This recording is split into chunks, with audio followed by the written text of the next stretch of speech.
so many parents come up to me and they're like, here's my teen and all their issues, help me. It's like, what kind of conversations are you having with them? Are you having Yeah.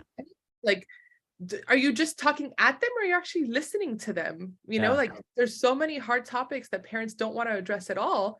Like, well, if you just developed a conversation between them, then you can bring up the harder things, but it's an area that's lacking. And then you Yeah. have Hispanic parents, right? And I was talking about my own people, like a lot of things you just shove aside, you don't address it, you don't talk about it. And for the topic of counseling was such a big one that we had to break barriers, because for the longest time it was like, well, if you're going to a counselor, then your family's not good enough, and any issue that happens needs to stay here, you don't talk about it. And so many of the parents that I was addressing at my school were like, no, my kid doesn't need that. And people always ask me, like, how do you communicate with, you love them, you listen to them, you meet them there, you love them, you listen to them, you meet them there. Like, that's it. They want to, man, teenagers are the best. Like, they have so many questions and they're searching and they have all these things. At the end of the day, they just want to know that they're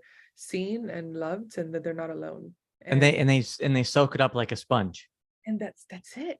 Like, and so it's actually possible. I usually tell parents, especially older parents that remember Mr. Rogers' Neighborhood. Yeah. Mr. Rogers is like, he's like my hero of American culture. It's like the most basic thing, but he did the same thing, but for children. It's like he really respected the personhood of a child. And he's like, okay, everybody else wants to just like blow them off or put them in the right, classroom at the right routine and it's math time, it's recess time, it's lunch time, it's nap time, be quiet. It's like, no, how about we just like ask the kids how they feel? Yeah. How about we actually just listen to what their experience is and enter into it with them and give them that kind of presence? It's like the most beautiful, simple example of how easy it actually is. I mean, it's hard because we have to get over ourselves, and we have to make peace with the fact that it feels like we're wasting time or it feels like it's not productive or whatever. But at the end of the day, it's like the most human thing we can do.